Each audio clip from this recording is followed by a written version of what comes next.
মধ্যে আদৌ কি সেই শিক্ষা অন্য প্রতিষ্ঠানগুলোকে দেওয়া হয় না তার ব্যতিক্রম করে কি হয়? তো দুঃখের বিষয়, আজ আমরা বিভিন্ন পোস্টারে, বিভিন্ন সেই স্কুলের কারিকুলামে, সিস্টেমে, এমনকি তার বৈশিষ্ট্য হিসাবে ইসলামকে ভিত্তি করে যে তারা তাদের ছাত্রদেরকে শিক্ষা দিবে সেটাই তারা দাবি করে থাকে। তবে আমি আমার এই ক্ষুদ্র অভিজ্ঞতায় এটা বললে হয়তো আমার দ্বারা বড় হবে, কিন্তু সেটা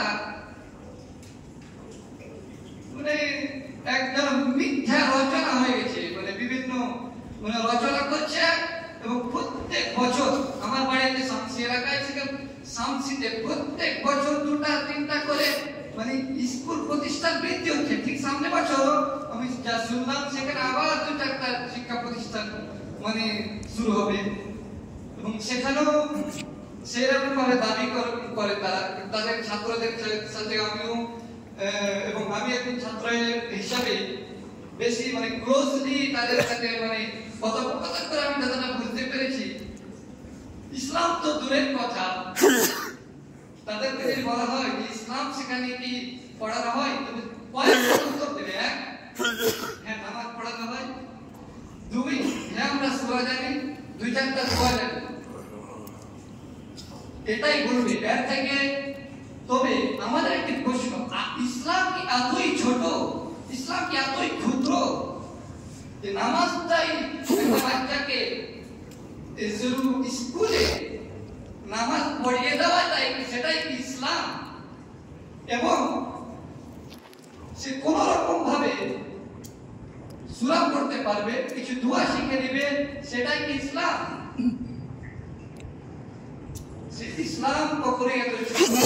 তবে হ্যাঁ, আমাদেরকে বর্তমানে যে শিক্ষা ব্যবস্থায় চারিদিকে শুধু মানে শিক্ষা মানে স্কুল প্রতিষ্ঠান অনেক প্রচুর হয়েছে, তবে সেই প্রতিষ্ঠানের যদি বর্তমান সেই প্রতিষ্ঠানে যদি মানে সিলেবাস বর্ণনা করা যায়, সেখানে এক মেন তাদের ফোকাস হচ্ছে বোর্ডের পরীক্ষা, বর্তমান যে বোর্ডের কম্পিটিশন।